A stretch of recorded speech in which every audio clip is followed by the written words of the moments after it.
keynote address and the first Professor Bill Lorre Memorial Lecture. No, Bill was the inaugural vice chairman of the KP, the founding vice chairman and the second president of the KP. The conference faculty and industry partners, I would like to take this opportunity to welcome you to the 29th KP Annual Scientific Conference.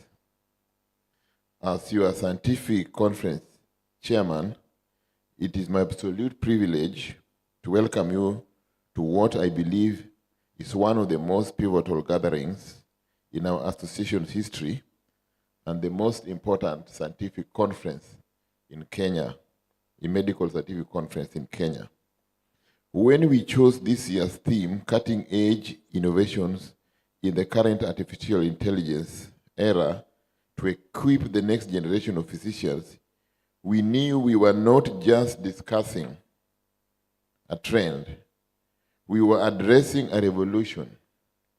For years, the talk of AI in healthcare felt like scientific fiction and futuristic promises in the research labs. Today, artificial intelligence has transitioned from that fiction to a tangible, influential force in our clinical realities. We are seeing AI aiding radiologists in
amongst clinicians, computer scientists, ethical experts, and policymakers. I will encourage you to engage, challenge, and connect. Let us use this time to bridge the gap between technological potential and practical, ethical, and effective clinical application. Let me also take this opportunity to invite you to challenge the Kenya Association of Physician members to take their rightful place in the region by joining and registering actively in the East and Central Africa College of Physicians, EXACOP. And I would like to invite you to the conference of EXACOP that will take place in September 9th to September 12th in Livingstone, Zambia. Livingstone is the Zambia nation's tourist capital and this adventure capital for the West, for the Southern Africa. So once you enter Livingstone, you are in the capital. You are like being in Mombasa in Kenya, but also is the adventure capital for all of the Southern Africa. And that's the venue for our meeting. Finally, I would like to thank the organizing and scientific committee for their tireless work in assembling this conference. I will let you know that Dr. Ngugi, Rosi Ngugi, and Eric Njenga, and I'm not seeing her here, Eric Njenga and Irene Njenga. They did a marvelous job, and they helped us in every way. And I thank the various pharmaceutical company for coming forward to support this conference. And I want to thank those who submitted abstracts for this conference. And I want to request you also to submit abstracts so that when you go to Livingstone, you don't just go for touring, but you shake that nation by making presentations. And I want to see all of you, including Baga, Zair Baga, Hussein Baga in Washington, and all of you, yes, in Zambia. Welcome to an exciting journey into the future of medicine. Thank you very much. I look forward to seeing you participating in the various aspects of this conference. Asanteni sana, Mungu wabariki. I'll invite our president to make his remarks and welcome us to Mombasa. So thank you for that, and let's give him another round of applause. Yeah, I'll keep mine short in the interest of time because I want to ensure that we give enough time for our keynote address. So once again, mind just to say thank you everyone for making time to travel all the way to come to Mombasa. I want to thank all the subspecialties who've been very, very cooperative.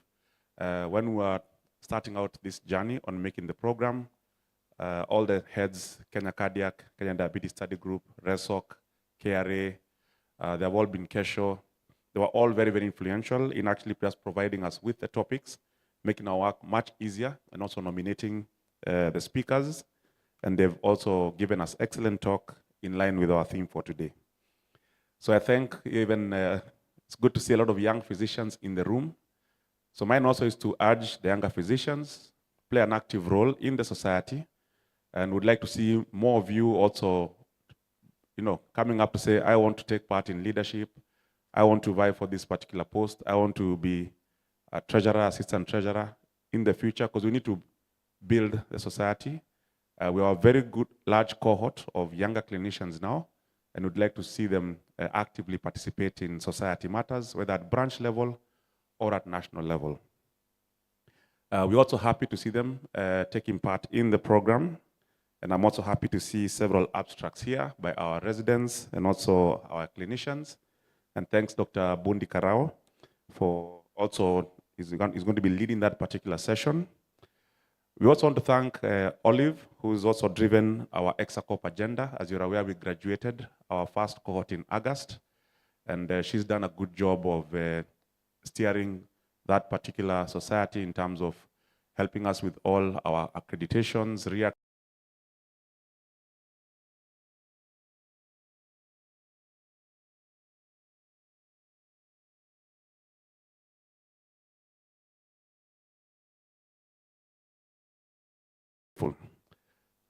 So with that, I thank also the farmer, like we said, for helping us have this conference take part.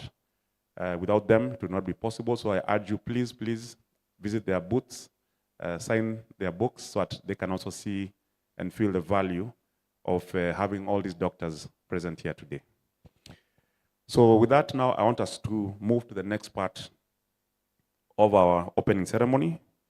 And here we are now going to have Professor Jay Aluoch, who is our patron, long-serving member for KAP, and he's going to give us the keynote address, which will be AI in Healthcare, a new frontier, a game changer to healthcare in Africa. And this is going to be Professor William Lore Memorial Lecture. And I want all of us to just stand up and let's have a minute of silence. And we are grateful to have his son here, Milton. I'll ask Milton first to stand up so that everyone can see you. That's Professor Lore's son. And he's traveled all the way here to Mombasa, and we are truly grateful. And again, we offer our condolences as a society and as a physicians fraternity. But today we want to celebrate him and to leave a lasting mark for his legacy in medicine. So let's all kindly stand up for a minute of silence. Thank you.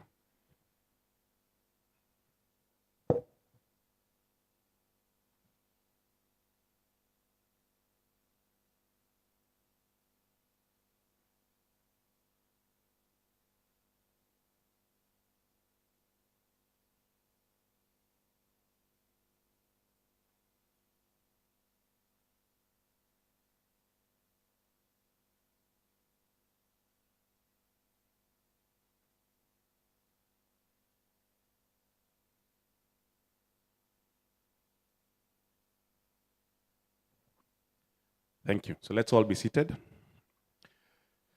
So Professor J. Aloch, he is a consultant physician, a man of many hats. He's been in the Infectious Disease Society, one of our pioneers in pulmonary health. He steered a lot of programs with regard to TB research, TB guidelines, HIV guidelines, formation of IDSK, and many, many other societies, even in diabetes. He told us that also with regard to the formation of initial Kenya Diabetes Study Group, the first IDF conference which was held here. He's also a key member of also establishing that particular fraternity. So he's done a lot for all the subspecialties and for clinical medicine as a whole. He's been a role model to all of us and a man who's been vibrant, full of life, and also with very many hobbies and things to admire outside the clinical space. So without further ado, let's give him a big round of applause for our memorial lecture. Thank you.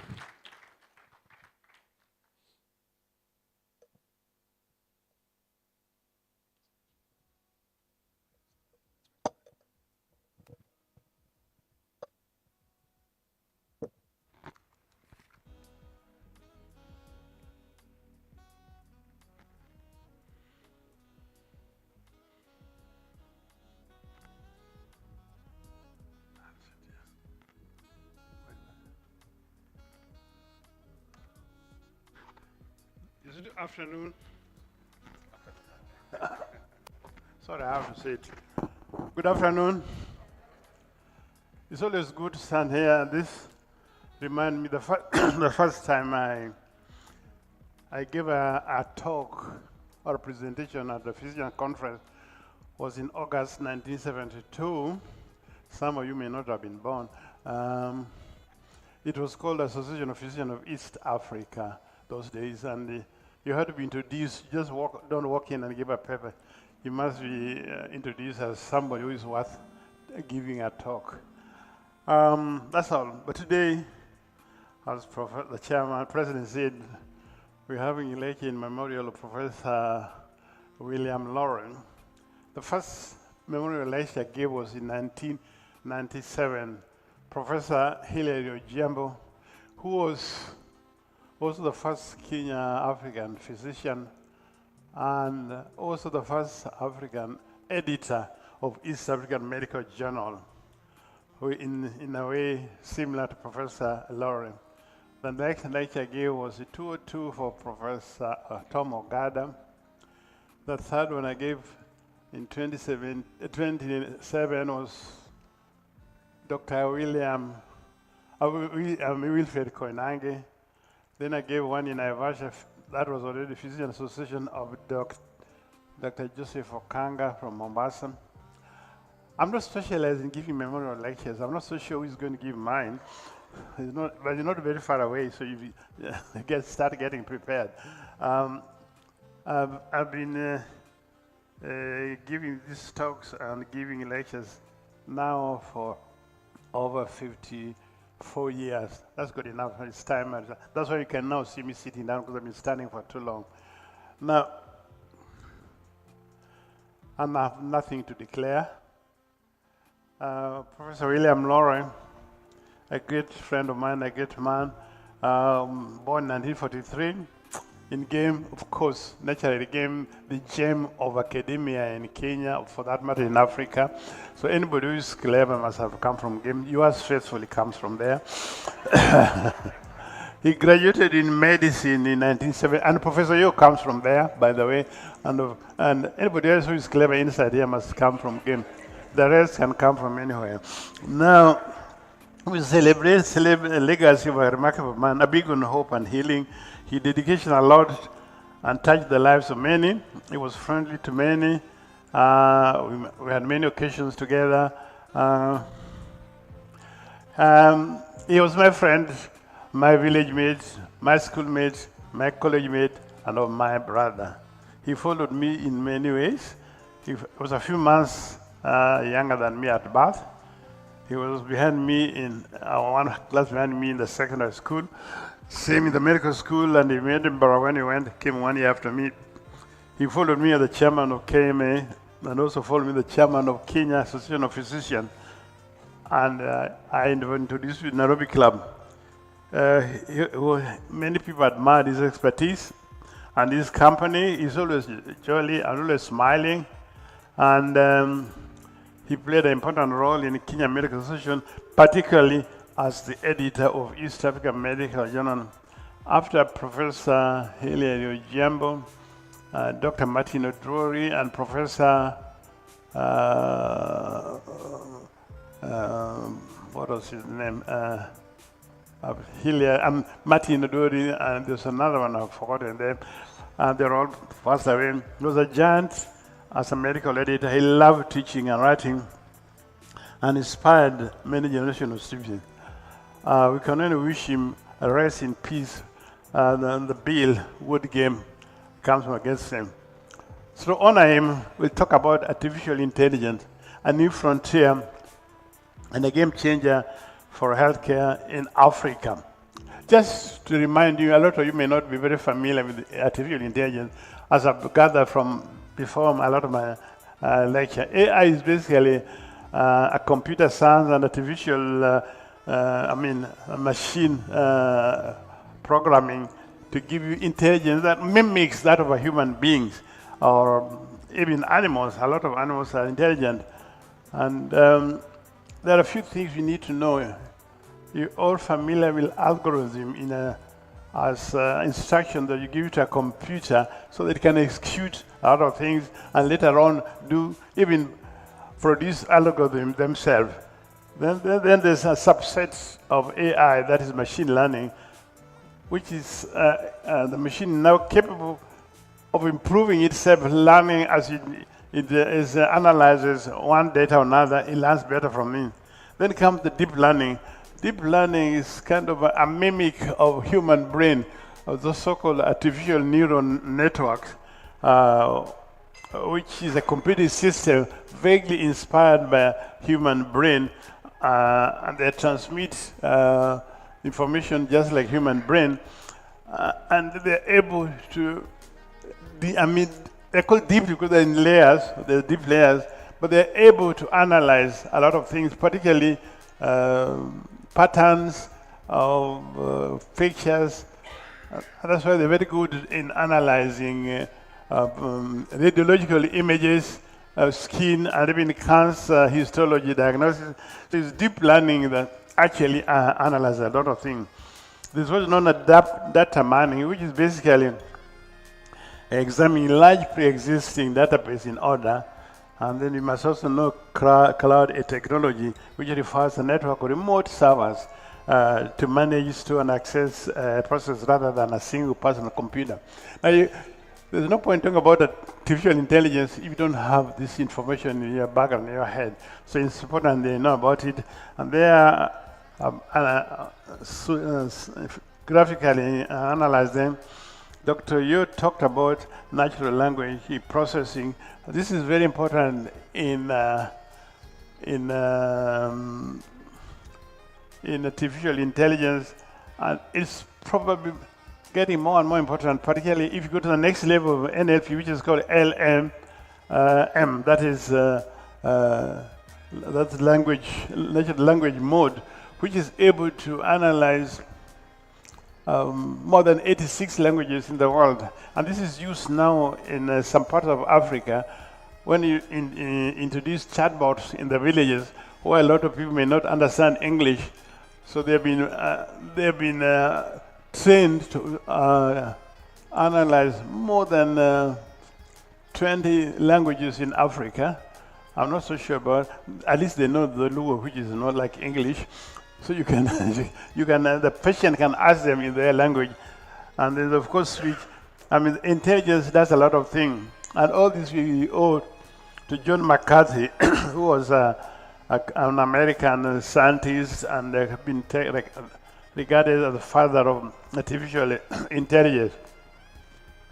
So what is behind the certain growth of so-called artificial intelligence in medicine? Basically, because of the high availability of big medical data. AI analyzes data It's not something that creates something, but it analyzes data. So you must have data. If you don't have data, as Professor Yu said, you are not going to be used. AI is not going to be useful to you. Now, where is this data coming from? Okay, big data at the moment comes from a lot of EHR, electronic health records. And most of you now, young doctors, know that when you work for the emergency department, when you see patients, you no longer write notes. Eric, you no longer writes a lot of paperwork on the note, but you write on computer the patient's age, treatment. In fact, you don't even write a prescription. You write it on the computer. The patients go to the pharmacy. It's already been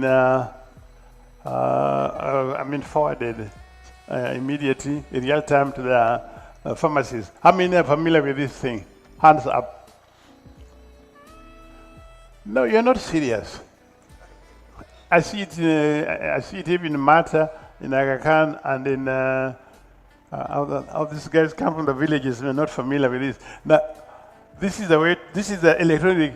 All the notes, nursing notes, chart, physical, are no longer get put in the files. Nursing care, laboratory, radiology. They are kept in the computer, and this produces a lot of data in volume. That's amount of data, velocity, the speed with which it comes in. Since I started talking 5 minutes ago, a lot of data has already gone into our computing system. And it's a variety of data. That means it may be words, it may be figures, it may be images, laboratory reports, and sources comes from various sources. And above all, some of it is accurate and correct. This is the big fives when it comes to big medical data. And for that matter, any data in artificial intelligence, okay? And AI, as Professor Yu said, is no longer science fiction. It is transforming healthcare in all aspects, okay? And in every aspect of healthcare. But how is it transforming healthcare? Most important that it enhances precision and efficiency. What I was trying to tell Rosalind, although she didn't like it. Now medicine has gone to, AI has produced medicine, precision medicine. You no longer go this randomized clinical trial and guidelines and say, okay, guidelines, okay. It's no longer one size fits all.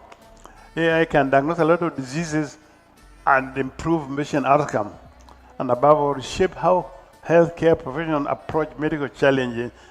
AI has the ability to process vast amount of data. Now, this depends on data. AI analyzes data. If you don't have data, you're not likely to be useful. AI is very important in medical diagnosis, accuracy, and speed. And the images, like a lot of AI, particularly during COVID, most of you are very aware that AI was used in analyzing CT scan, various scans that we could diagnose COVID on the CT scan, not even before you do the serology. It detects many patterns that are not easily recognized by the human and leads to more precise, but above all, timely diagnosis. In fact, it has revolutionized the disease detection rate and assists, above all, in predicting condition. By looking at the lesions, it can predict whether the lesion is going to be cancerous or heart disease, be detected as an earlier disease, and give patients chance of earlier successful treatment and recovery. But the most important thing is that the AI are now shift towards a personalized medicine. As I said before, not one size fits all. Every patient reacts differently to various medication and various interventions. So AI can recognize customized treatment which are more effective and better. It gives you tailored treatment plan. Above all, the AI predictive analytics will be able to predict. In ICU, you can predict which patient are going to develop sepsis. And above all, very sick patients, you can tell you who is likely to die or who is going to die and improve effectiveness. Now, it doesn't, if you're alive, it won't tell you whether you're going to die or not. But only if you're very sick, the AI can analyze that you're likely, if you have severe septicemia, that you're likely to die.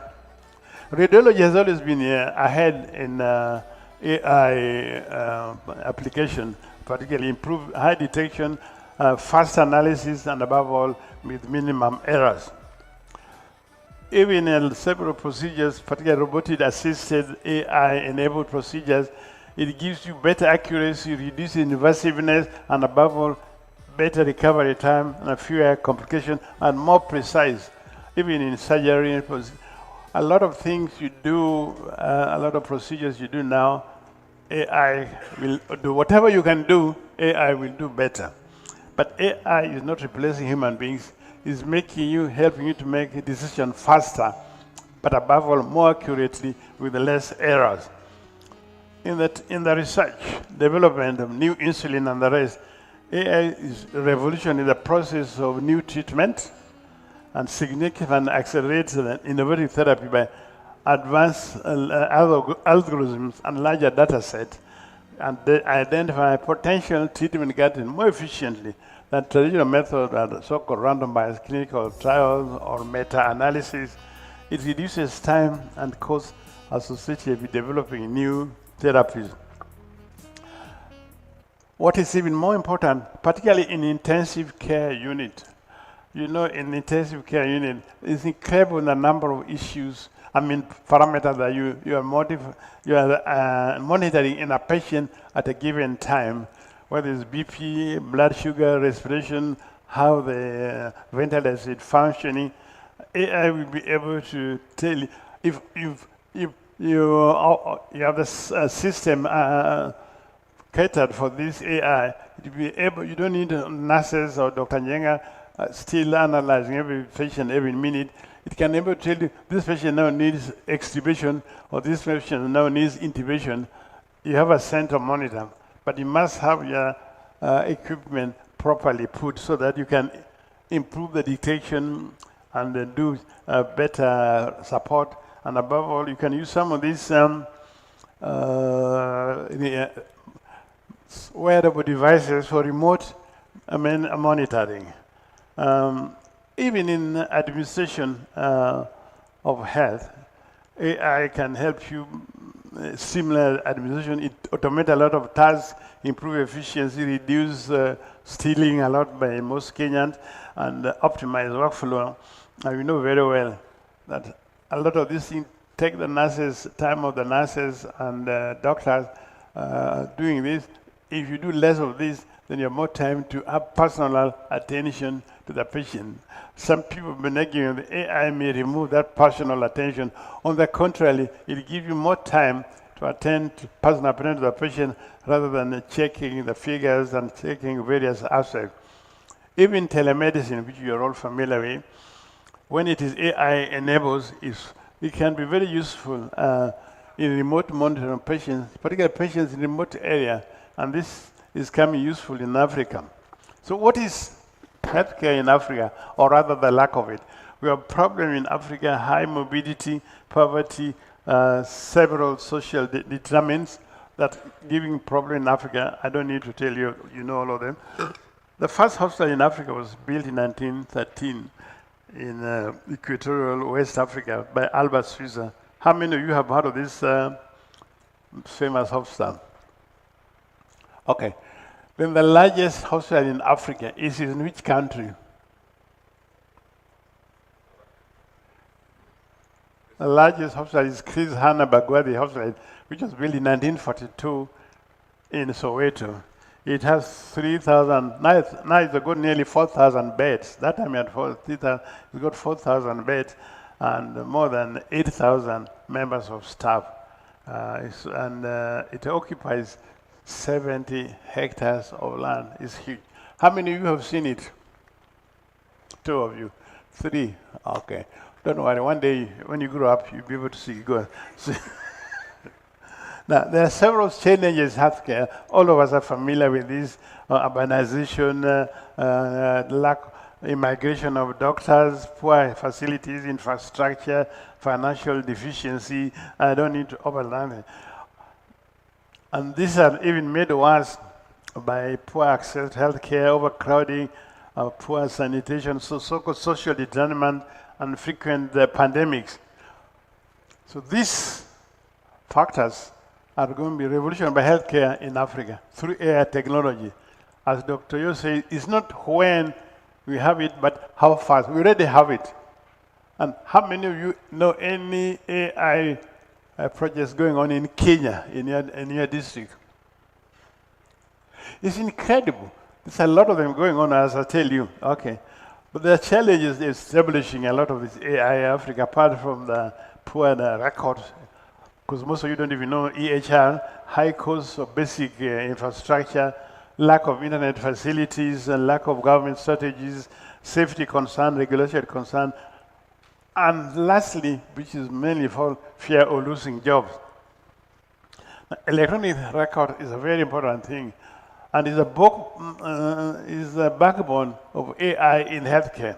If you do not have EHR, which is going to give you a lot of information or data, then AI is not going to be useful, okay? There's still a lot of use of huge files. If you go to a place like the big nursing home called Nairobi Hospital, you find every time a patient comes to the ward, they open a new file for him. And then the doctor asks, can you give me the old file?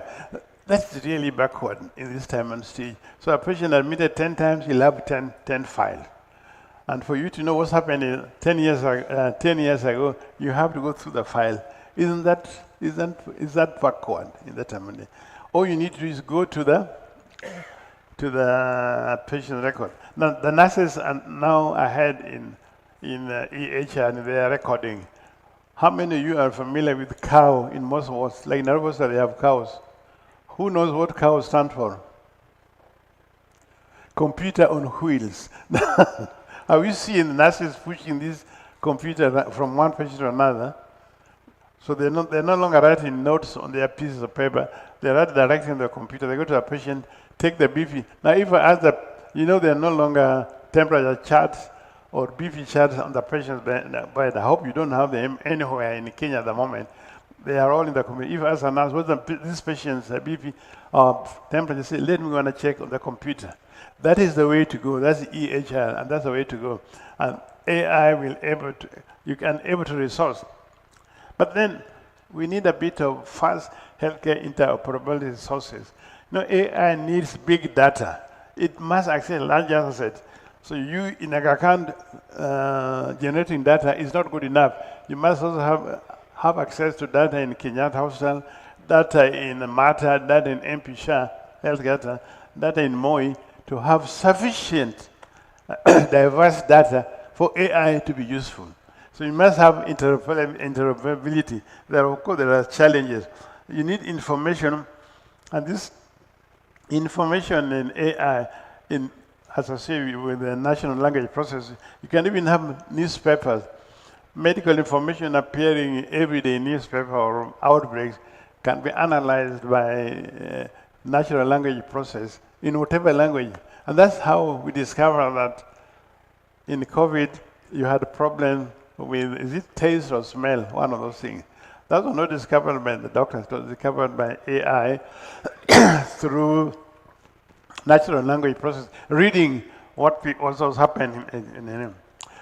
AI has become a powerful tool in Africa for improving infectious diseases, detecting early disease outbreak, again analyzing previous existing data, and signaling any threats. But more important, slowly AI is going to make infectious diseases, especially redundant, because you need them. AI can predict diseases, can select antibiotic treatment. AI will give you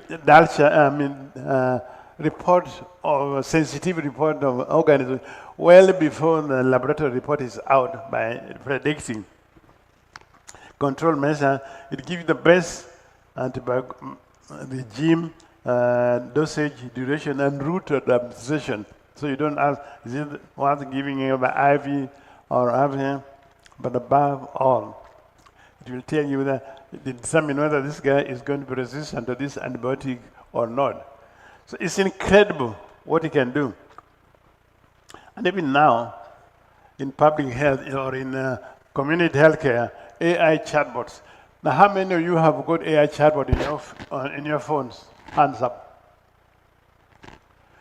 I can't believe it. If an old man like me can have, if a museum like me have a AI chatbot in my phone. Okay, you pay $99 only in a year if you want it active. But you can have a 1 month free trial, which is better than nothing. Okay, how many of you have got Meta AI on your phone? That is for free. It looks like I'm talking to myself. Okay, please, when you go, just now before you leave the meeting now, just go to your AI or your Apple and write Meta AI, and it will automatically come on your phone, and you can ask it anything, either by talking or typing. What is this? Who is Eric Njenga? It will tell you immediately. And you can test it before you leave the hall. I'm not telling a lie. But I can understand most of you don't have chatbot, because that chatbot you may have to pay a little. But it enables, in Kenya, where we have got a lot of phone, I think Kenya is one of the most mobilized phone-wise in Africa, with 66 million registered SIM cards. Not phone, this is a SIM card. The population of Kenya is 50 million. So don't ask me how this is. Just because people like Eric Njenga have got 3 phones, because they're high society, and a typical Jaluo has got at least 2 phones. I told Rosalind that nobody's going to harass me now. I'll talk as soon as I like. You don't get people like me often talking to you, so be happy, okay? So in Rwanda, they've got this AI-enabled drone that deliver medicine in very remote areas, okay? And this is very useful, okay? So it's not just a dream, it's a reality, and it's Africa. Most people complain now that's high technology. No, it's Africa that needs this high technology, and even medical imaging. Now, all of you, where is Dr. Atina? So you here, and Dr. Nyale. You're all familiar with AI-enabled chest X-ray screening for TB screening. Okay, it's already happening. The Ministry of Health, they do it. How many of you know about it? Only 1, 2. But this has been going on for years in Kenya. Certainly more than 5 years we've been using AI-enabled chest X-ray screening for TB. It's more accurate, it does faster, and more convenient. So I think we need more and more conferences. Ask me to come, then I'll give you up to date. Now, digital health in Africa, AI-enabled. In Kenya, we've got several projects. How many of you know about the baby check in Uganda? Or even here, we got portable ultrasound which are AI-enabled, able to detect any abnormality in the fetus, can AI-enabled, used by just community health workers. You don't have doctors or imaging, okay? Malaria diagnosis in Nigeria, they're using AI. Sickle cell anemia, they're using it in Ghana. They detect early. They've actually produced the data. They have assembled hundreds and hundreds of shapes and sizes of red cells, and were able to say this shape, deep learning, able to recognize this shape is sickle cell, this shape is thalassemia, this shape is microcephaly anemia. In Gambia, they use the AI IBM to detect the Ebola. In Uganda, they already have IBM has got a high project of EHR and baby check. They can take placenta previa and refer the patient to higher checking. I've already talked about that. South Africa, they got chatbot, and in Nigeria, they got this LMM. I said it. What does LMM stand for? Anybody? I said it earlier. Large language models. These are AI chatbots that are able to recognize many languages, so you can use them in Eldoret and program in Kalenjin, so that old lady in the village can be able to ask in Chamberlain, Yamane, and he'll be able to answer you, Mamingala, and then he can say, I'm having a headache. I'm having this headache. Thank you, Alice. You're very kind to me. Yeah, 2 minutes. He's telling me I've got 20 minutes, but I don't need 20 minutes. And you have a lot of projects, like Jacaranda project in Kenya, which is AI for maternal and child health, which has reduced the mortality, child health mortality by product. How many of you know the Jacaranda AI project in Kenya? Thank you. So I don't know we're living in different worlds, okay, when it comes to AI. So Professor Yu, can you promote AI among our doctors, healthcare here? Now, even infectious diseases control, even AI and disease surveillance in Africa, there are a lot of aspects it can do. And telemedicine, I already told you how it's becoming more. There's several platforms used in Africa for AI development, which is helping to people in remote area. If you're in Moyale, Mandera, you can actually get consultation through, so long as you have most of these things use just limited internet. They don't have those powerful internet. There are apps on your phone. You can take the blood sugar of your patient there. But there are great challenges, and AI, as Professor Yu said earlier, how to develop this thing in our institution. Obviously, how to even our doctors to know it in infrastructure, who bears the cost, how to regulate it, and who bears AI when AI is false negative. The problem is most doctors, and you're part of them, are not aware of AI. Some of you mistrust it, some of you have got problem. There's lack of infrastructure, poor implementation. There's a lot of transparency in AI, so you don't know the so-called black box. You don't know exactly how AI arrives at some decision or diagnosis. You don't know how to reach the conclusion. And some patients don't want to know that they've been treated by AI. There's a lot of debate regarding whether AI fits within the existing categories of our legal system. Whether error, whether wrong or false positive or false negative, who is to blame? The AI developers that are hostile using their equipment, or the doctor? You have to address all these issues. Patient's consent before you treat him with AI, safety and transparency, and about informed consent before the patient uses this. You have to address these ethical challenges. They are complex. We have to have a proper oversight, ensure data privacy, security, ethical consideration, and above all, we must train all our doctors. I'm prepared to give you lecture on AI every week for free, so that at least you appreciate what AI is, because you have to go near AI. It's not the strongest of the species that survive, not the most intelligent, like me, but one most adaptable to change. So you must be adaptable to change to survive. Thank you.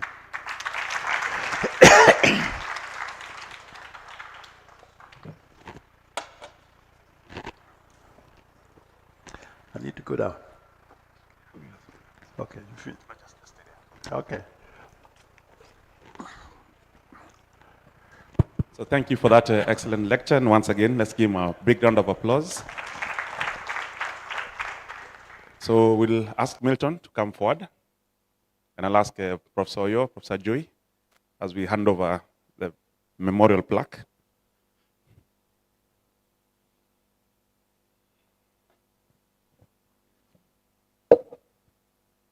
Professor Joy? Yes.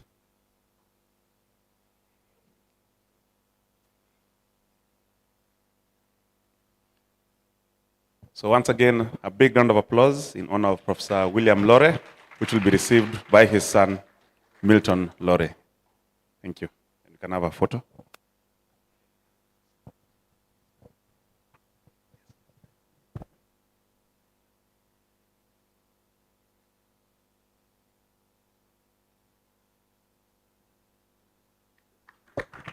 So thank you for that. And we are truly grateful for making time to come. So I'll now hand over to Dr. Rosalind Ngugi, Dr. Salims, who will now take over the next session. Thank you. Thank you very much. A round of applause for Professor Aluoch. It was very interesting to see someone like him presenting modern information, AI, and less than 20% raise their hands. That's a challenge. I think we'll need that weekly updates of AI for us to be informed of even what's going on in Kenya. So it's a privilege and an honor to introduce the next keynote speaker, Dr. Taufik Oba. He's the head of East African Network Roche Diagnostics Kenya. He'll be giving us a talk on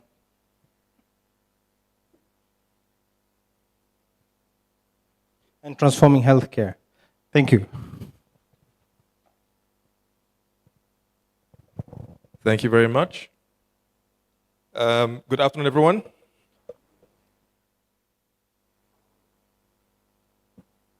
I bring greetings from Roche Diagnostics, and I have the very, very unenviable task of speaking after our prof. Usually we like to speak for the professors just so that we are not judged by a very high bar. Prof, thank you so much for that talk. I learned a lot. And you've done half the job for me. And so I'm very much humbled, sir. I want to say a big thank you for inviting us to this event. And the topic is, I think it's the right time. And indeed, I think we're a bit late. And I'll tell you why. I've been asked to share with you a few thoughts, reflections around transforming healthcare in Africa by leveraging on AI, digital health, and the connection with diagnostics for a one-patient journey. A lot of words. There are a few things that Professor mentioned that are really quite true. And the fact that in Africa, we seem to have all the negative indices. We're always talking about how the burden, we have 24, 25% of the global burden of disease. And yet we're working with 3% of the health budget. People like you and I. But sometimes we frame the challenge across critical issues like access, infrastructure, funding. These are all the common words we threw around. This is true, but I want to frame it a bit differently. That in addition to that, perhaps the underlying issue is more around system design. It's more around how do we bring all the various fragments of the system to work together properly. And I'd like to postulate that perhaps this fragmentation is the true obstacle to achieving optimal outcomes. For example, we have labs that will do diagnosis and screening. We have doctors like yourself who should take the results of that to then make a clinical assessment and then to treat. But quite often what you have is today, and not just in Kenya, by the way, this is an African problem. There is a gap in continuity across these three strata: screening, diagnosis, treatment, and back to the front. And therefore, to really have a seamless one-patient journey across these three strata becomes a challenge. You see it all the time. How do we bridge that? As Roche Diagnostics, our reason for being is to ensure that you have the right decision in the right time, in the right place. And we believe that it is non-negotiable. Now let me bring all these words I've been speaking, let me bring it all down to digital health and how this plays into the nexus with AI. A few fun facts, just to illustrate the point. I learned something in the morning session. I learned that there is one cardiologist to 1 million patients in Africa. I didn't know that before, but that's true. But that is not just an African problem. As a matter of fact, an assessment that was done in last year, 2025, estimated that by the year 2030, globally, the global healthcare worker gap will be 10.2 million health workers are required. And yet we're talking about personalized healthcare, which postulates that one size does not fit all. At the same time, we're saying that our medical costs are expected to rise by 10% every year. This was assessed last year. And therefore, it's not a surprise that tools to help us become more efficient, to do more with less, become very important. And this is existential. We have no option. Let's quickly jump to digital and AI. What is quite interesting, and this is because I come from a corporate background, is that the growth in data generation is exponential. Again, from a study that was done last year, published by McKinsey, estimated that we have a 36% CAGR, a cumulative aggregate growth rate for data in the healthcare industry, not just data in general, in the healthcare industry. No other sector of the world is growing at that rate. We also heard a lot about terms like artificial intelligence, machine learning. It goes more than that. We have generative AI and agentic AI. All these things are really coming to the fore. And today, as I speak to you, over 94% of the healthcare industries are using AI or machine learning in their business. So how do we use AI in our business? In 3 ways, and I think this is super important. First of all, prediction. We saw how we can use AI to predict disease. We saw how we can, and the second part is improving operational efficiencies. And lastly, impacting patient care. Ultimately, all these things work together to ensure that we're able to provide improved patient outcomes. Let me give you a few specific examples how in your field, every day, how can you use AI in treatment? Simple things. Sepsis immunoscore can help you to identify patients at risk of sepsis within 24 hours. I can go on and talk about cancer, and we heard earlier today about how pathology, in digital pathology, we're able to then now use AI to predict and provide medical insights. Essentially, what that now means is that for us to be relevant in a world of today and tomorrow, if we don't master these tools, it's the same thing as saying that you're a doctor and you don't not use a stethoscope. It's as fundamental as that. And they've made things easy for us. You have these tools in your phones, on your laptops, everywhere. But they have one common denominator: data. Good, rich data. And data access. And like we heard earlier, having access to data is one of the key challenges that we have. There's also the concept of the human in the loop. Will AI replace you and I? It depends. And that's, we have to be honest. It depends.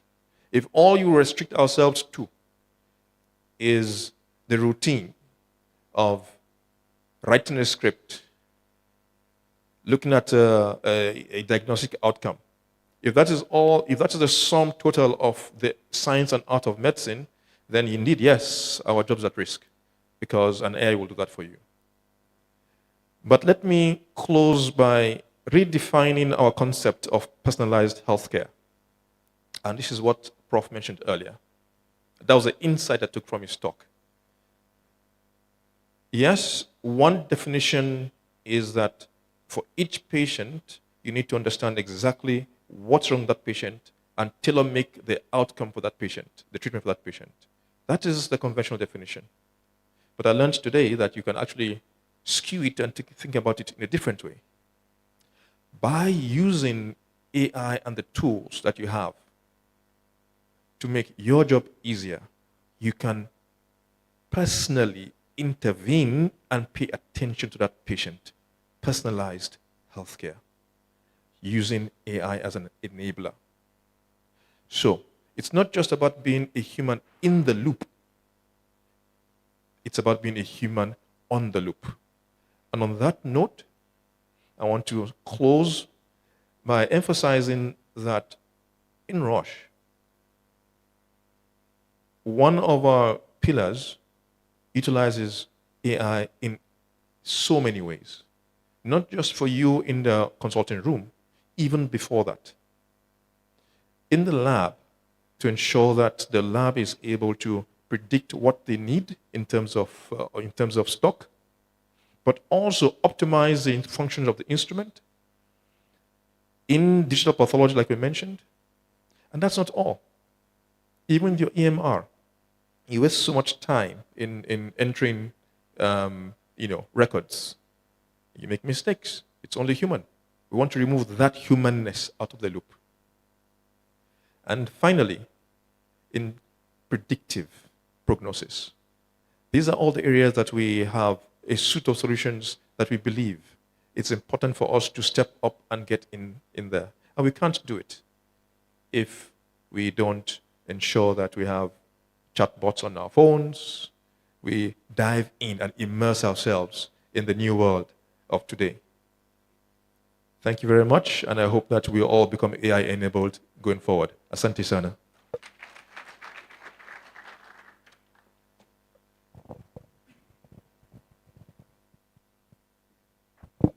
Thank you, Dr. Oba. Incidentally, do you have AI on your phone? Okay, good to know. So we're talking all about precision medicine. Incidentally, Prof. Alot, when you were talking about the use, we conducted a study. And we were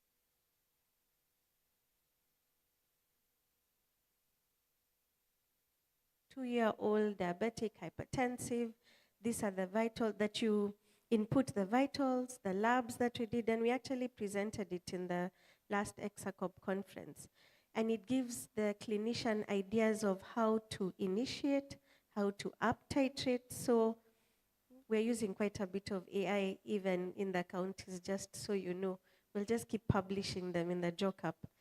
Now, I have the distinct pleasure of inviting our next guest speaker.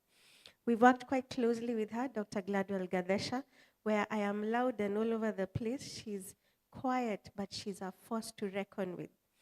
By profession, she's a medical epidemiologist, but she's a woman of power.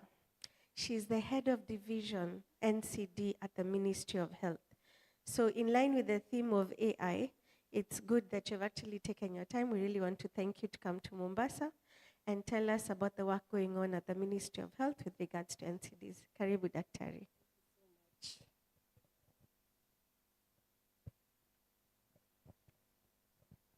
Good afternoon. I've come up with my glass of water just because I'm nursing a cold, not because I intend to talk for long. I had some slides prepared. Yeah, thank you.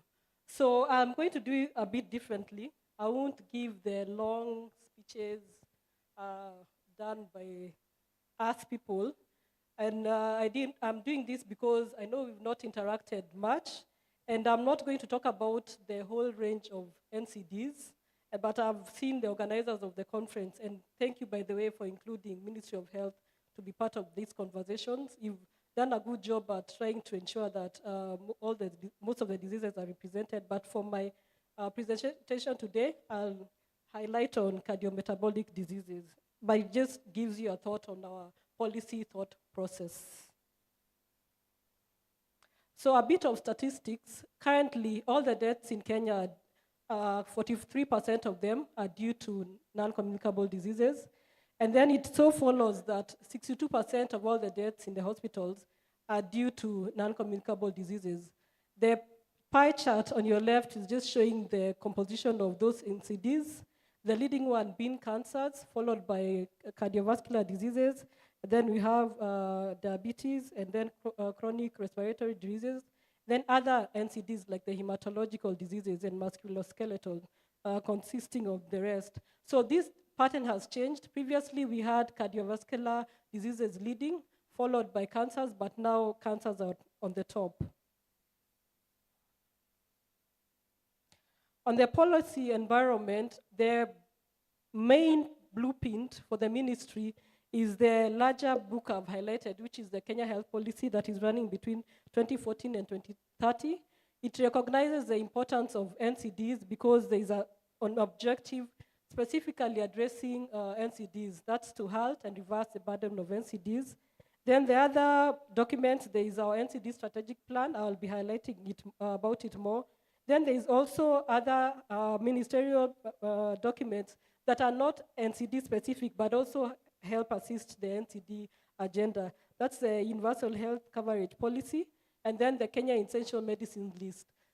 This document is especially important for it prescribes or gives a list of the medicines that are supposed to be mostly procured through Kenya KEMSA registered, and then it also highlights which level of use they are supposed to appear.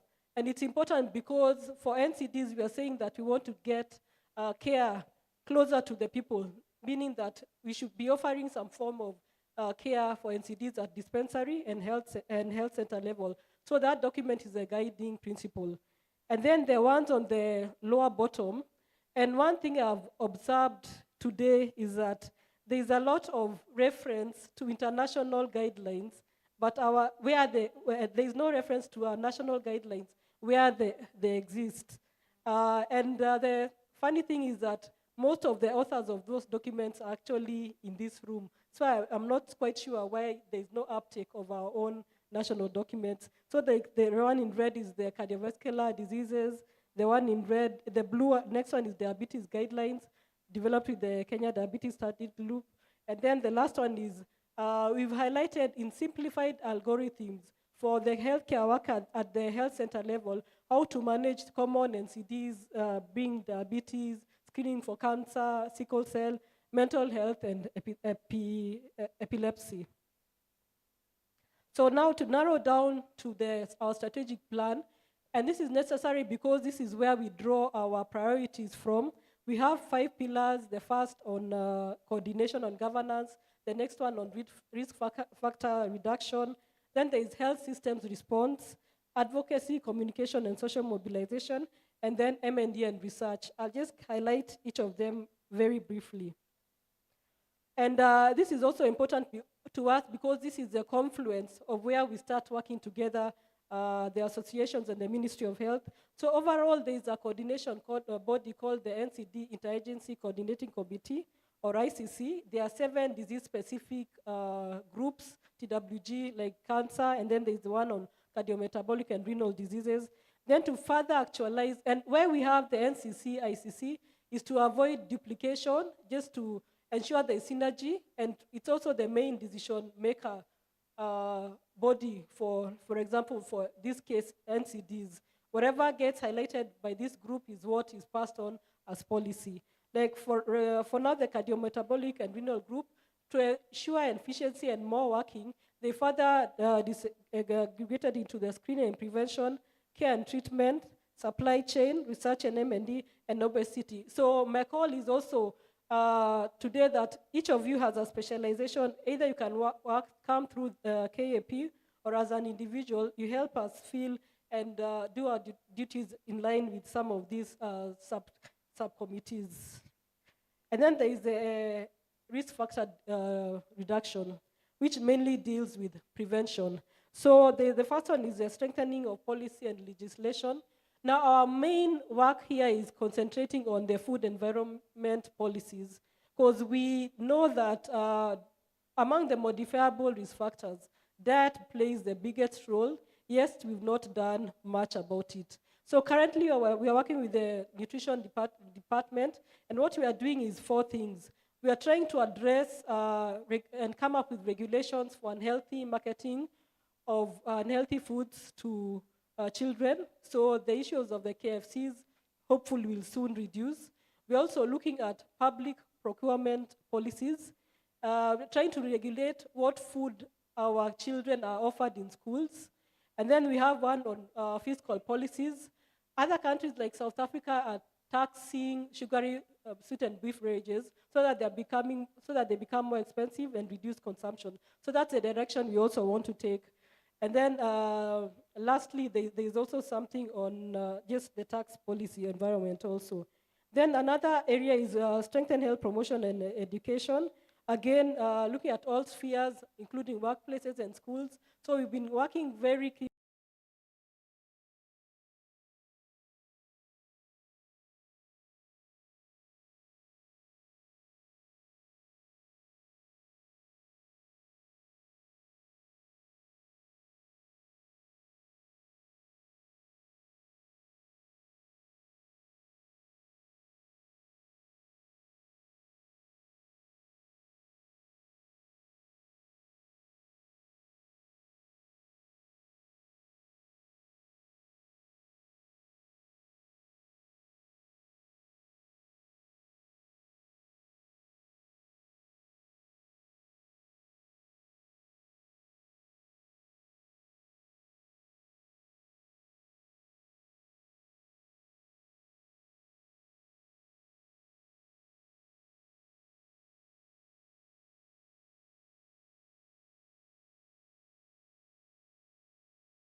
CVD.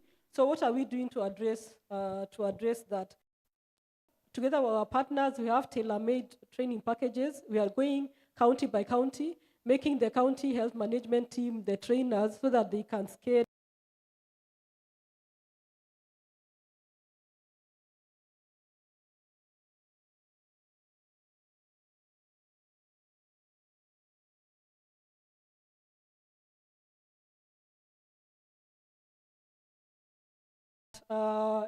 pre-service level. They say that if you want to cook the best food, make sure you prepare it very well in the kitchen. When you get out, you're just adding a bit of seasoning. So we are working with their medical training colleges, soon also with some universities, to ensure that curriculum of cardiometabolic diseases is indeed rich enough so that when people graduate, we don't need to do a lot of constant training and retraining. When it comes to diabetes, for functionality, we're not looking at glucometers. We're looking at, for example, do you have glucose strips? Because that might or might not make you use the glucometer, but at least strips is more of a use measurement. So at least 88. But then the third part is the HbA1c availability. That was in 38%. And I can tell you for sure, this was available more at the higher level, and available more at the private, and available more at the faith-based. So what means that we are telling our healthcare workers to treat to target. But what target are they using if they don't have HbA1c? They continue to use fasting, random blood sugar, but not truly fasting. And of course, we know the not ideal reasons why we can't use fasting blood glucose. The issue of supply chain, let me just address all of them. It's becoming better and better. Some 5 years ago, you wouldn't have seen that 71% of our health facilities have metformin. You wouldn't have seen that 70% of our health facilities have HTZ, which is the first line for hypertension. So a number of reasons have made this a bit possible, the introduction of SHA, and also the issue of the FIF, which is Facility Improvement Fund, that makes the health facilities be able to use whatever they generate so they can buy their own medicines, as opposed to when devolution just came, all monies from the health facilities used to go to one pool. And also the issue of public-private partnerships. We've recently received a consignment of free donations of first-line medicines from UAE. And then we also have our pharmaceutical companies, like, for example, Novo Nordisk, providing free insulin for type 1 children, and then Roche coming in to provide free glucometers for the same children. Advocacy. I don't know whether you're like me, who is really afraid of the level of knowledge of Kenyans in regarding NCDs and risk factors. It is really, it is wanting and it is low. We live in a world where, because we talk about it every time, we think that everyone else knows about it. But like, for example, a survey done in Nyeri asked, do you know the signs of diabetes? Do you know the signs of hypertension? And maybe our pass mark being at least 2, less than 10% could identify the risk factors, the signs and symptoms. So apparently we've been making noise, but not making noise loud enough. As in, there's still a lot of health education to the public. And then also the last book, because it also goes, health advocacy also goes to the higher levels so that we're able to get more funding for our programs. And that's the basis of the last book. It's an investment case where we tried to make a business case for NCDs, particularly hypertension and diabetes. For diabetes, it showed us that every dollar you invest, you'll make a saving of 5 shillings in the future, because of if you ensure that you all have the prevention aspect and also prevention of complications.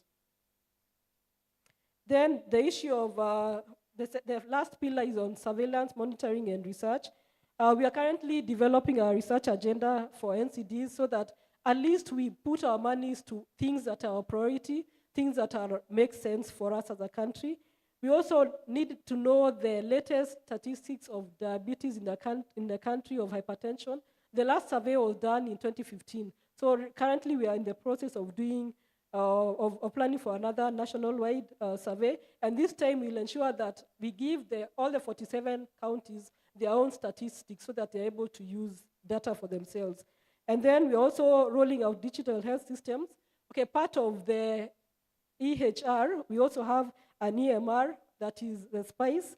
So the government's direction is the Taifa Care, and we're ensuring that we are onboarding into that. What does that mean? That the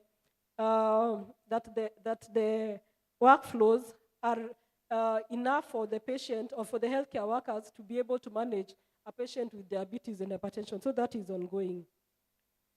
When it comes to artificial intelligence, I'd scored us a bit 0. So after Prof. Alwach's talk, we are not doing that badly off. But I was to say that we are not stuck at the path. Things we've been doing towards achieving that use of IA. And this is the incorporation of artificial intelligence or clinician decision support tools into our workflows, whatever I mentioned, SPICE right now that is going to be converted into Taifa Care, really making the healthcare worker be able to bring out the necessary things like, was this patient, what do you do for this uncontrolled BP that is being consistently seen with all the visits? And then the future plans, I think everyone has talked about the predictive value. My final slide. And this is where I think I'm hopefully that we can continue strengthening our journey as an association. Our packages for SHA, for NCD, these NCDs are not quite there yet. Like if I can look at renal diseases, only 2 sessions of dialysis, we are supposed to go to 3. A person living with type 1 diabetes, all the medications, insulin doesn't quite cover for that. So this is something that we can work together as an association. The essential medicine list is being renewed this year. Please work with us together to ensure that we have the appropriate drugs and at the appropriate level for NCDs. And then we are not sure about how to integrate with the other diseases. And then there is the development and dissemination of guidelines.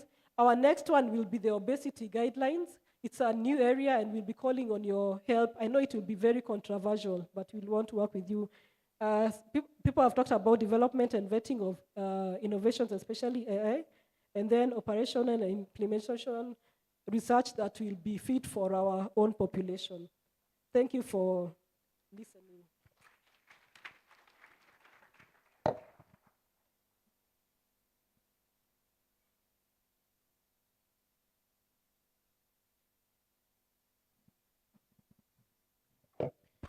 Thank you very much. It's an honor again to welcome Dr. Ojo. She's the current vice chair or vice president of KP. She's a consultant physician and a pulmonologist based in Kisumu, very instrumental in establishment of ExaCorp and training of trainers. Thank you very much to accepting to give the vote of thanks. Thank you, Dr. Salim, for that kind introduction. Good afternoon, ladies and gentlemen. Thanks is one of those things that is a delight to both the person who's giving it and the person who's receiving it. So on behalf of KAP, it is therefore my privilege and my pleasure to deliver this vote of thanks for this ceremony. First and foremost, we extend our deepest gratitude to Dr. Gadesha for taking your time out of a very busy schedule to be here with us and for your insightful and thought-provoking talk. A warm appreciation to our keynote speakers, Dr. Taufik Oba and Professor Lwach. You have both very ably shone a light into the future that has equipped us to better navigate the space of AI in medicine. Professor Lore, who was to me a mercurial teacher and in later life a friend, would have been proud to be so honored. We are deeply indebted to Professor Mondi Oyo, who is the mind behind the scientific program of this conference, and to our indefatigable president, Dr. Njenga, for setting the tone of the ceremony. We are grateful to Dr. Salim and Dr. Ngugi for your efficient chairing of this session, and to all who have worked tirelessly in the background to make it run seamlessly. And finally, I'd like to express our gratitude to our audience for setting the atmosphere and soaking the wisdom that has flown from this podium. And I'd like to thank each and every one of us for making this ceremony special. I'd like to request you to join me in giving one big hearty Kenyan clap to all. Hands together. One. Thank you. I'll hand over the program to Dr. Ngugi.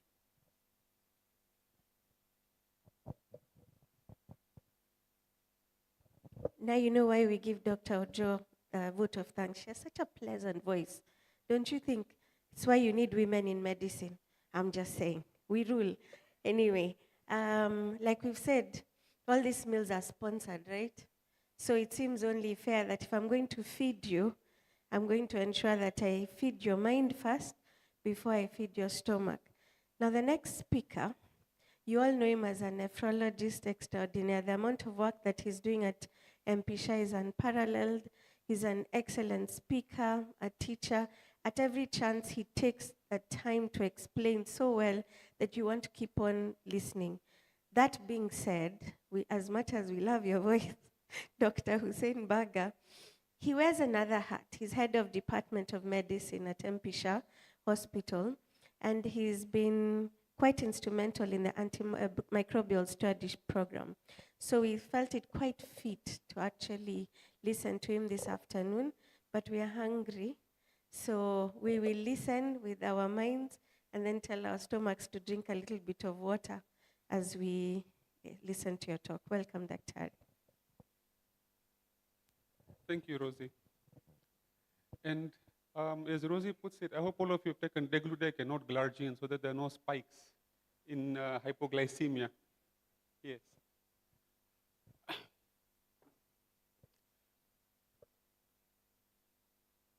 Okay, I just hope this behaves. So as Rosie puts it, I wear a lot of hats, and one of them is that I am quite interested in antimicrobial stewardship from the time I was a senior instructor at Aga Khan Hospital, and I used to work with Professor Adams, who is also here as well. So a lot of it, he is the one who has actually taught me. And I would like to acknowledge his presence as well. So I'll be talking about antimicrobial stewardship and the appropriate use of antibiotics. This is a sponsored talk. That's the disclaimer I have, sponsored by Roche. So I'm going to start off with this quote by Sir Alexander Fleming when he gave his lecture, the Nobel lecture in 1945, that penicillin is to all intents and purposes non-poisonous. You'll have to forgive him because at that point in time, they did not know that overdosage can also cause harmful effects. But he was kind enough to recognize that there may be a danger, though, in underdosage. So it is not difficult to make microbes resistant to penicillin in the laboratory by exposing them to concentrations not sufficient enough to kill them. And the time may come when penicillin can be bought by anyone in the shops. Then there's a danger that the ignorant man may easily underdose himself, and by exposing his microbes to non-lethal quantities of the drug, educate them to resist penicillin.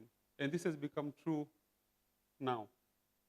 We know that you can walk to any pharmacy here in Kenya, tell them that you have a flu, and the first thing they're going to give you is either Augmentin or a generic of Augmentin or Zinat or any other antibiotic, without even asking you whether you are allergic to the medication, whether trying to find out if this is truly a bacterial infection or not.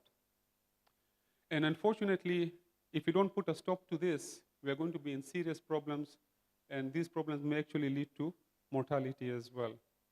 So currently what we are seeing right now is that there is a decrease in effectiveness of our antibiotics, mainly due to the overuse and the misuse. And this has resulted in antimicrobial resistance, which has become a public health crisis of international concern, threatening modern medicine, animal health, and food security. We all used to 10 years ago, including myself, we used to think that yes, colistin is a drug to go after you get XDR bugs. Unfortunately, we also now have resistance to colistin as well. And this is now going to cause an estimated 10 million deaths by 2050 and resulting in huge morbidity and excessive healthcare costs that I've listed there, okay? An international One Health response is required that is coordinated at the highest level, and this has to be done internationally. Remember, we used to think that it's only India that has the New Delhi metalloproteinase bug, the mutation, but unfortunately, we actually had it in Kenya even before it was internationally presented as well.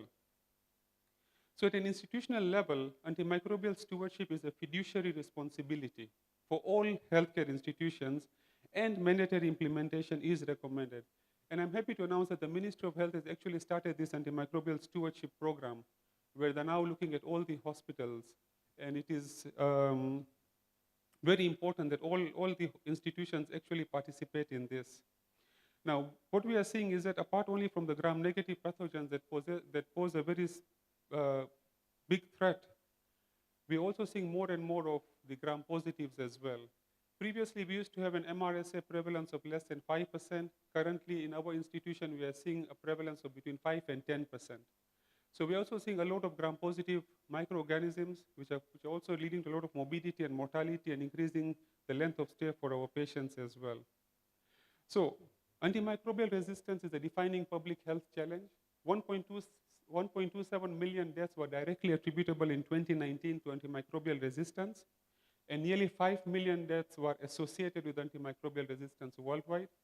By 2050, the deaths are projected to increase to 10 million, and it is currently ranked as one of the top 10 global public health risks by the WHO as well.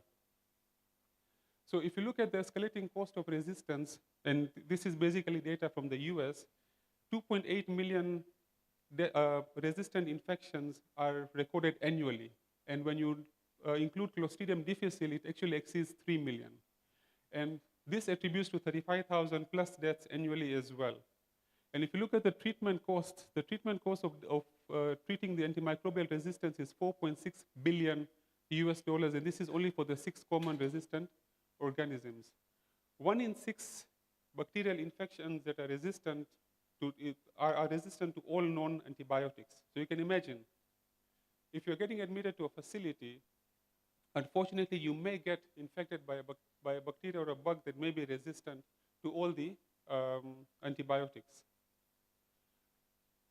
This is antibiotic timeline. Unfortunately, it has been dwindling. we're not getting any more new antibiotics. And this is very unfortunate. So the last antibiotic that basically came into the Kenyan market was actually the Zebicefta, that is Ceftazidime avibactam. And unfortunately, it is not an antibiotic that basically treats all the bugs. And we are now currently at crossroads because we're actually seeing even pen-resistant bacteria that are not sensitive to your polymyxins, to your Zebiceftas, to your carbapenems. And so we are now struggling now to treat these patients who basically get these XDR bugs or pen-resistant bugs. Resistant strains spread quite rapidly. As you can see, from 1980 to 2005, we're getting a lot of MRSAs that are basically increasing. MRSA is now becoming very rampant in the community as well. We also have vancomycin-resistant enterococci as well, and unfortunately, we cannot treat those MRSAs with vancomycin anymore. Fluoroquinolone-resistant pathogens are also on the increase as well. Sorry, Pseudomonas are also on the increase as well. So we can see that once when you develop once the bacteria develop this resistance, they tend to spread very quickly. And now, unfortunately, because of the fact that the world has become a global village, we're basically getting more and more people traveling from abroad, especially from India, from Greece, where they have a lot of CREs. And currently, we are also getting a lot of those strains as well. If you look at the total approved antimicrobials in the US, we can see that that number has been dwindling, and it's been dwindling now as we reach 2020 and 2025 as well. If you look at the cost of antimicrobial resistant infections, it significantly increases your length of stay, it significantly increases your cost, okay? So what we need to do is to see how best can we avoid this antimicrobial resistance. Now, your ED visits for antibiotic-related adverse effects significantly has gone up, and most of the antibiotics are prescribed for URTIs, COPD, and otitis media, and sinusitis. Majority of our URTIs are basically viral in origin, unfortunately. And unfortunately, your patient will not leave the clinic until you prescribe for them an antibiotic. Or they'll go to another doctor and tell that doctor that this doctor does not know what he's doing because he did not prescribe an antibiotic. I had a case last week, a patient came to me and told me that he has a sore throat. So I told him just gargle and take some Ondolec C, and he's like, Doc, you're not giving me an antibiotic. I'm like, but it doesn't look like a bacterial infection. He's like, you have to give me something to show to my family that I've been treated. Again, health education for the public. A lot of these antibiotics cause allergic reactions as well. A lot of these antibiotics have toxicities like neurological toxicities as well. But most of the patients don't realize it. Our public does not realize it. Whenever they get sick, if you're in Mombasa, if you get a fever, what's the most common thing you'll do? You'll go and take an anti-malarial, isn't it? Because you'll be like, oh, I'm in Mombasa, so I must have got malaria. If you get a sore throat, it's Augmentin or Zinat. And unfortunately, what we are doing is that we are now breeding bacteria that are now becoming resistant to these antibiotics. Sorry. Yes. So we are basically losing most of these drugs that were initially potent and now are no longer useful to us. So this is where antimicrobial stewardship comes in. And antimicrobial stewardship, as per the IDSA, is defined by, it actually refers to coordinated interventions designed to improve and measure the appropriate use of antimicrobial agents by promoting the selection of optimal antibiotic regimens, including the dosing, duration of therapy, and the route of administration.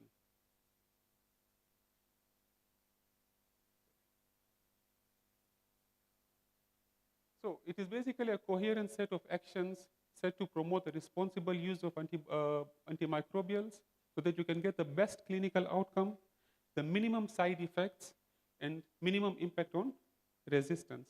But unfortunately, it can't work in silos. You have to have an integrated healthcare approach with infection prevention and control, with antimicrobial stewardship, and patient and medicine safety.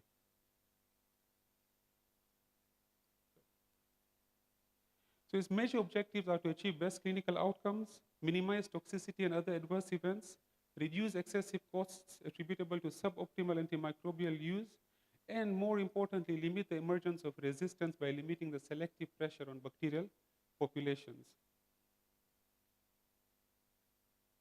Sorry. So there are 5 essential objective drives of stewardship success. One is that you have to have the right diagnosis, okay? You have to ensure that whatever you're treating is bacterial in origin. And to do that, there are so many tools that we can use, like what Roche was bringing up about diagnostic tools. There's Biomuri as well. You can use your PCRs to see whether this patient basically has a bacterial infection or a viral infection, and those things take only an hour. So we can basically use those to make sure that we're getting the right diagnosis. Then use the right drug to treat that infection, use the right dose, suitable duration. Longer durations don't mean that the patient is going to get treated. Okay, so we have to use the drug for the appropriate duration and timely de-escalation. That is why it is important to do your cultures routinely. Please do your cultures before starting IV antibiotics, and then follow up the culture. Sometimes your lab does not call you when they get a positive culture. So it is your responsibility to actually call the lab and find out after 48 to 72 hours if they do have a positive culture or not. And what this does is that it helps to prevent overuse and misuse of your medications, reduces the adverse effects, minimizes resistance, and also helps to reduce the costs as well.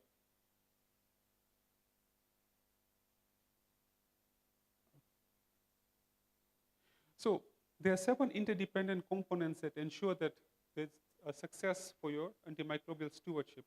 Leadership commitment is extremely important. For every hospital, the leadership has to agree that they're going to support this program. And it is vital that all the physicians and all the healthcare providers who are practicing in that facility adhere to the guidelines. Accountability is also very important.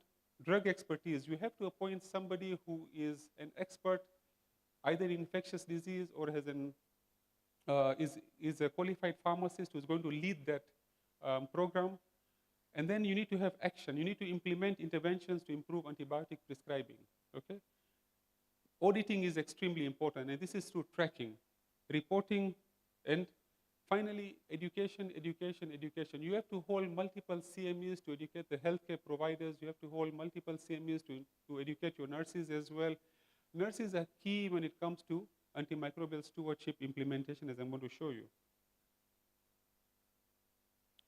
So organizational leadership must prioritize antimicrobial stewardship. Without the leadership playing an important role in endorsing antimicrobial stewardship, all programs are going to fail, because you'll get senior doctors who will say that I know what I'm doing and I will not adhere to this.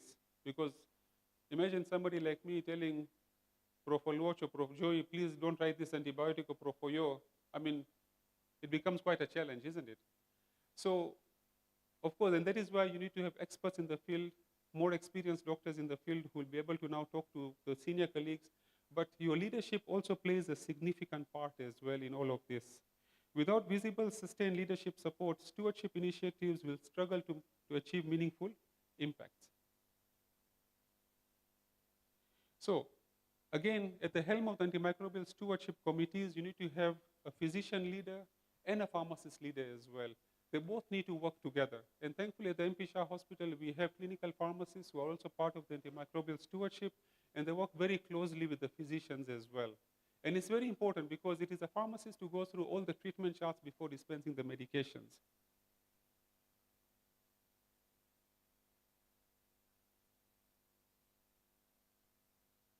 Yes.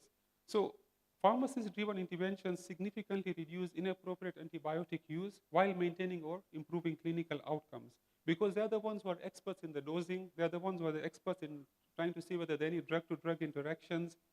They look at the safety and efficacy of your antibiotic that you prescribe and see whether it is going to have any harmful effects or not. What is the right dosing for that antibiotic as well?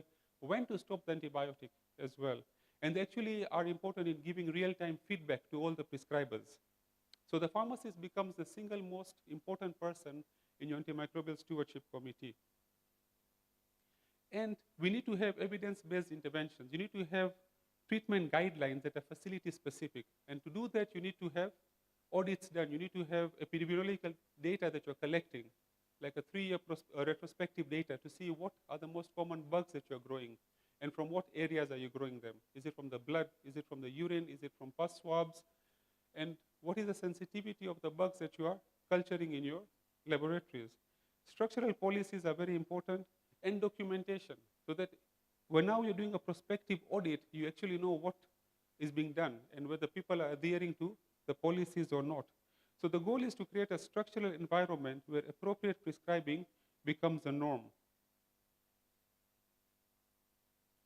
So there are multiple interventions that will approach, that will address different prescribing challenges. There are broad interventions where you can have, let's say, an antibiotic timeout tool. So most of us start by prescribing empiric antibiotics, but after 72 hours, you can say that there'll be an antibiotic timeout. So the pharmacy will not dispense an antibiotic after 72 hours unless the physician fills out another form. So that way the physician also starts to feel that, yes, I now need to see whether this is truly an infection. Do I need to use the same antibiotic? What are the cultures showing? Do I need to de-escalate therapy or not? So it's very, very important. Then the other aspect is prior authorization, and we're going to come to that as well. Audit and feedback is very important. The other aspect is pharmacy-driven. Again, your pharmacist becomes key in that aspect, and infection-specific. So guidelines are very important, making sure that your patients are not treated for asymptomatic cases, like, for example, asymptomatic bacteriuria. I've seen a lot of cases where patients, elderly patients, or those who are catheterized come in, they're totally asymptomatic, but because somebody decides to do a urinalysis, you end up growing a Pseudomonas. Now, is that an infection, or is that a contaminant, or is it a colonizer? Because the patient is totally asymptomatic, should you treat the Pseudomonas that you found in the urine? And the answer is no, because it's not causing any symptoms. You might just need to change the urinary catheter as well. Duration control. Some people say that, oh, the patient is in ICU, so I need to treat for 10 to 14 days. That is not true, because now the guidelines have changed. 5 to 7 days of antibiotic therapy for particular infections, even in the ICU, is more than enough for you to clear up the infection.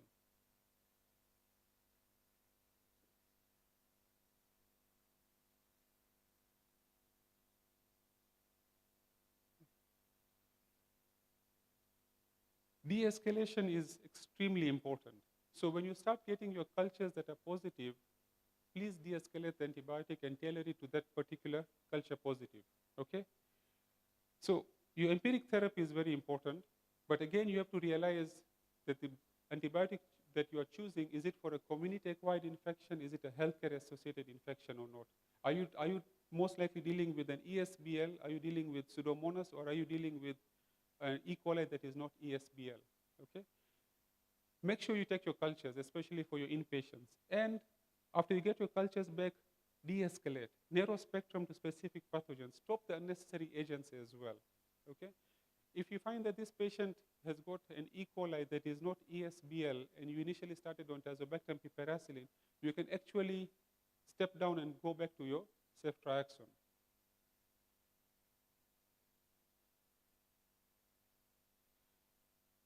Regular audits and feedbacks are crucial for success. You need to look at what has been implemented, whether it has been followed or not, okay? Look at your consumption metrics, your days of therapy, which is preferred over the defined daily doses as well, and always benchmark what you're getting to the other hospitals locally as well as to the hospitals internationally. So this will tell you whether your AMS program is basically headed in the right direction or not. So when you're doing regular reporting, it sustains engagement and drives accountability. So you have to give feedback to the prescribers as well, whether they're doing the right thing or not, okay? You have to give feedback to your nursing and staff, and you have to give feedback to your leadership, because this will show them that this antimicrobial stewardship program basically has got a financial impact and significant cost savings for the hospital as well. So effective feedback is specific, timely, and non-punitive. Remember that you're not punishing anybody. Okay, what you're doing is that you're giving constructive feedback so that it educates the prescribers as well, so that when they get a similar patient the next time, they're basically going to choose the right antibiotic and use it for the right duration of time. Continuous education, and I can't emphasize it enough, sustains a stewardship culture. Education creates a shared language of safety and motivates clinicians to embrace the stewardship principles. It is foundational, your education. So you have to keep on teaching your staff. You have to keep on teaching the external doctors who come to your hospital. We at the MP Shah Hospital have quarterly lectures that we do every 3 months for all of our prescribers, for all of our nurses as well. This ensures that this policies and principles are fed to the prescribers regularly so that they don't forget it. So you can either do case-based learning or didactic sessions or point-of-care tools and feedback sessions, which are extremely important. Of course, there's no, I mean, you can just present a case. You don't have to say who was the primary physician, but then you actually review the case, and we do this a lot in our antimicrobial stewardship meetings as well. So when you look at the antimicrobial stewardship core strategies, there are two main strategies that any hospital can use. One is a prospective audit and feedback, and the other one is a formulary restriction and pre-authorization strategy. So the prospective audit is basically evaluating the appropriateness of antimicrobial orders. So when the T-sheet reaches a pharmacy, the chief pharmacist or the clinical pharmacist goes through it, assesses whether this is an appropriate antibiotic or not, and can pick up the phone and call the prescriber that, look, doc, this is not appropriate. Maybe we can use this based on the evidence. And this has been shown to reduce the days of unnecessary antibiotics, fewer days of parenteral therapy, and has led to significant cost savings as well. So its advantages is that it preserves your prescriber's autonomy. It is educational and reduces inappropriate antimicrobial usage. Unfortunately, it is more labor intensive because you need to go through every T-sheet, go through the files and see what is happening, identifying the patients also, and then communicating with the prescribers. The other one is basically your,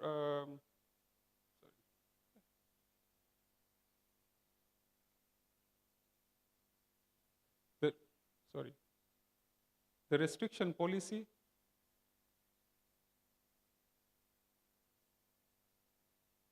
So the restriction policy is limiting certain antimicrobials for specific indications or for physician services or prescribers.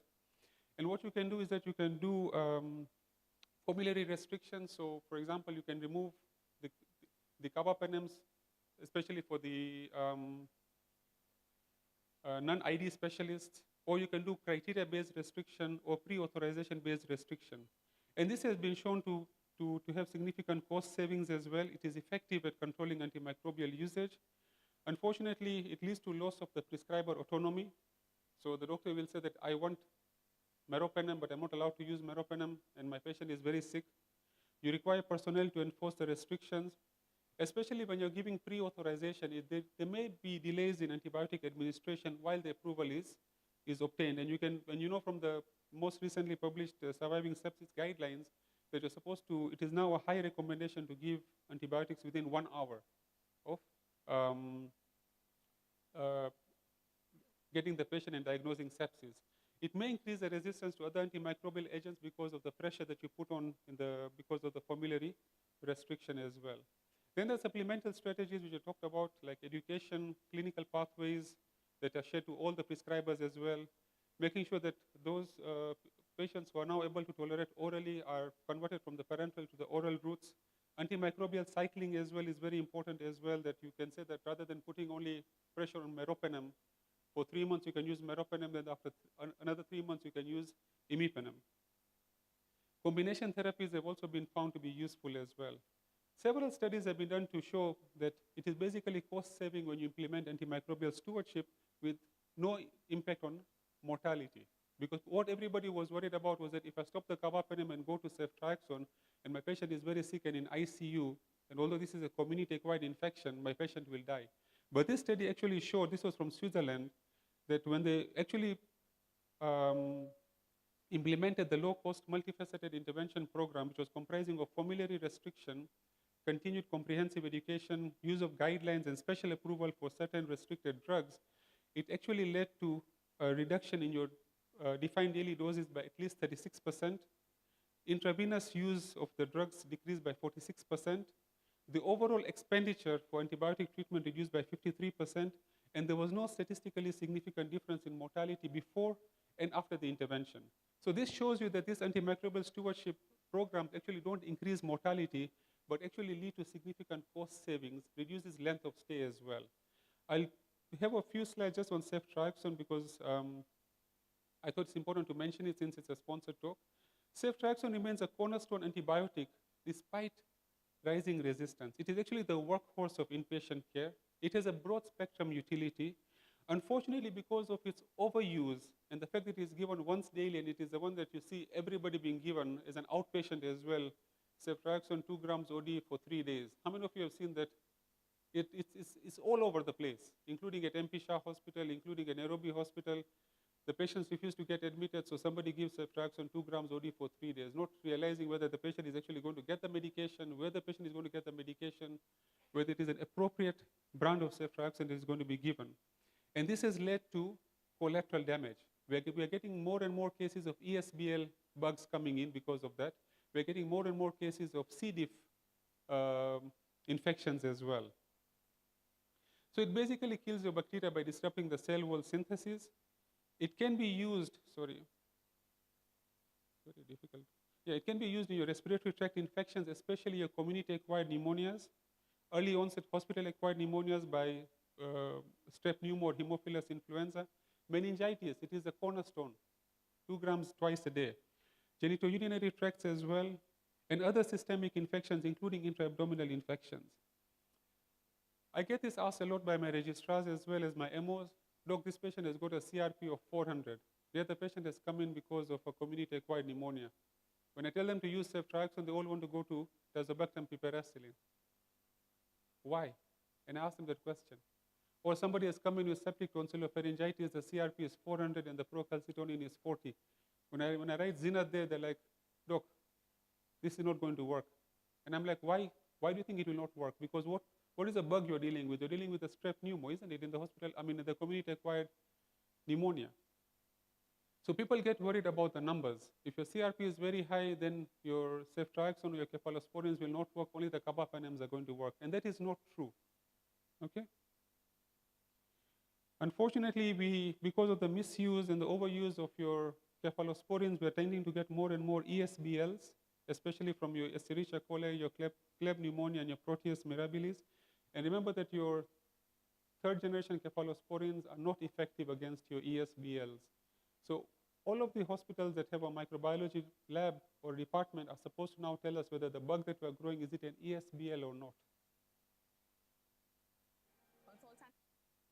So how do we make sure that we don't lose an essential drug like ceftriaxone that has got very good usage? We need to see whether we can de-escalate. Like if we get the culture results, we need to see whether we can go down to a narrow spectrum antibiotic, optimize the duration. If 5 to 7 days works, then let's use the 5 to 7 days. Let's not go to 14 days, okay? If the patient can start taking orally, then let's switch to the oral third-generation cephalosporins. Please distinguish colonization from actual infection, as I mentioned earlier on. Like, for example, in the urinary tract, if it's an asymptomatic bacteriuria, please make sure that you don't give antibiotics for that, okay? Try to get the bug, the right bug, especially for pneumonias. Remember, we have our biofires now, the pneumonia biofires and the respiratory biofires. Let us utilize them, because within the hour, you can know actually what bug you're dealing with, which can help you now tailor your antibiotics as well. Surgical prophylaxis is a major headache that we tend to get in our facility, because the surgeon refuses to stop the antibiotic or the anesthetist refuses to stop the antibiotic. If it's a clean surgery and the patient has come from home, it's an elective surgery, please make sure that it is used only for 24 hours.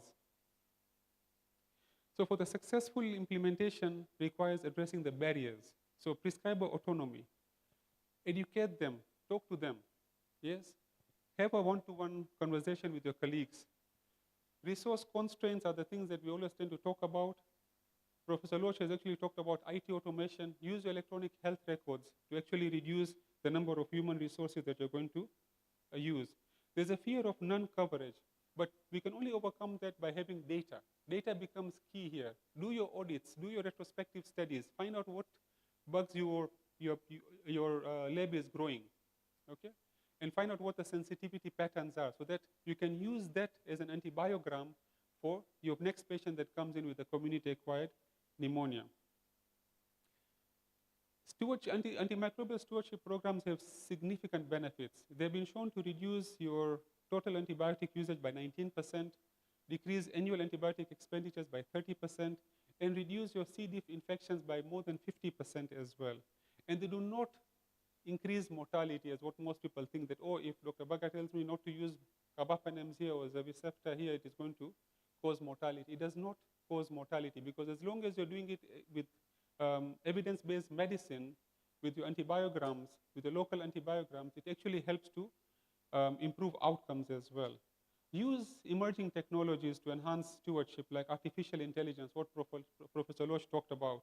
Use your next-gen diagnostics, like your PCRs, which are routinely available. And do a One Health approach as well.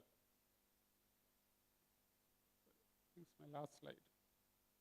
So antimicrobial stewardship is everyone's responsibility. It's a prescriber's responsibility. It is a pharmacist's responsibility as well, who dispense the medications. Nurses are key here because they're the ones who are going to administer the medication. So if they find that the antibiotic timeout tool has not been filled, they will not take it to the pharmacy. So that way you're going to make sure that this patient, that the doctor is now forced to basically rewrite that prescription for that antibiotic as well. It's important also to educate our public as well. I'm glad the Ministry of Health is here because it is important for our public to realize that not every cough and cold or a flu requires an antibiotic. I hope you don't take an antibiotic for the flu. Thank you. Yes. So preserve the miracle and let's prescribe with care. And I'm going to end that here. Thank you very much.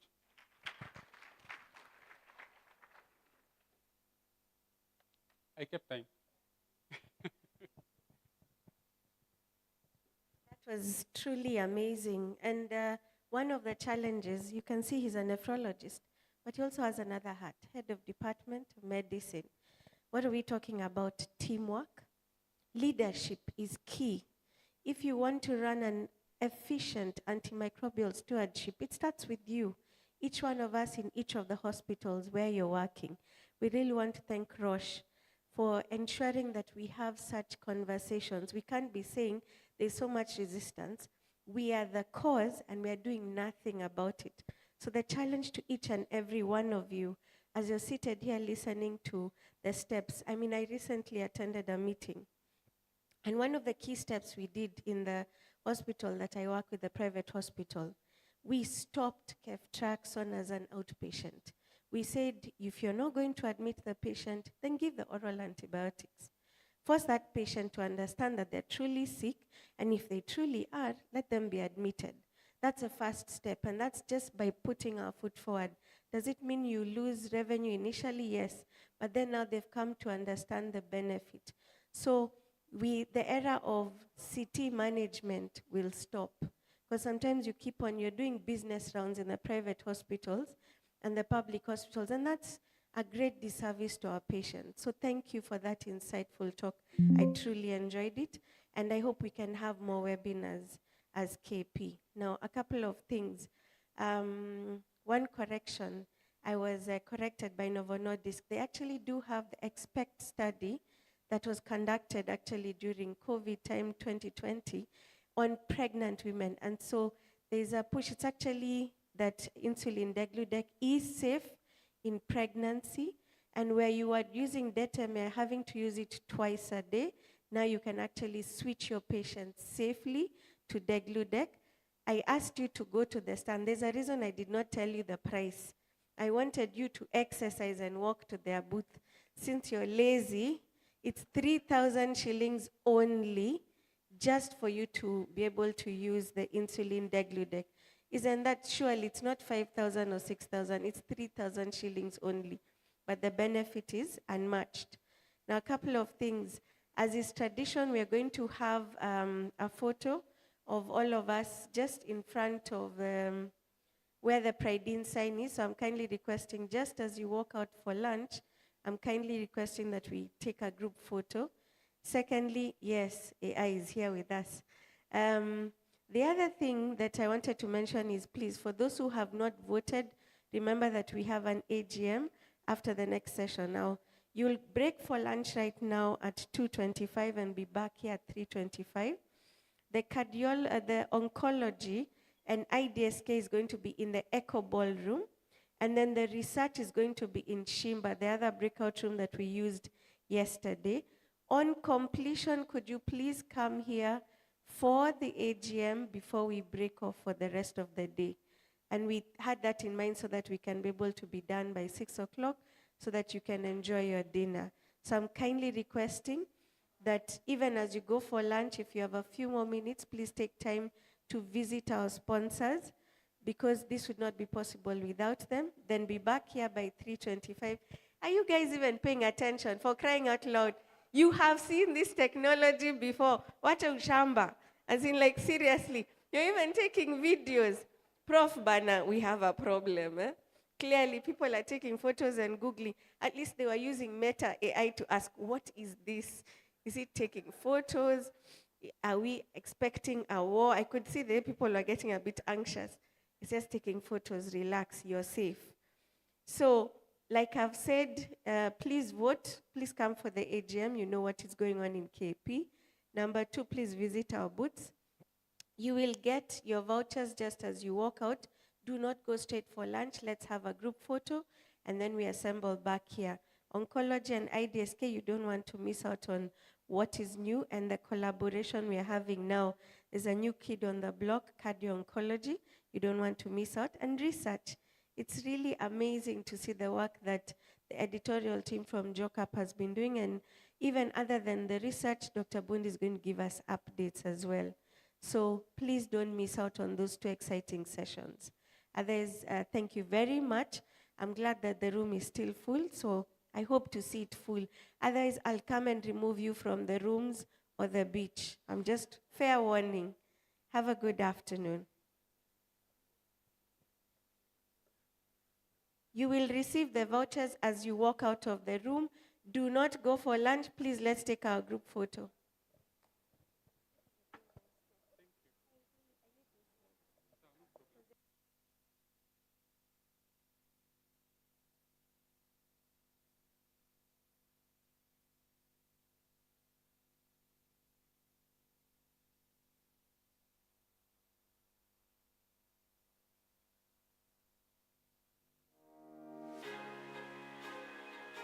My name is Dr. Oliver Kunga, consultant physician endocrinologist and the current secretary of the KAP Scientific Committee.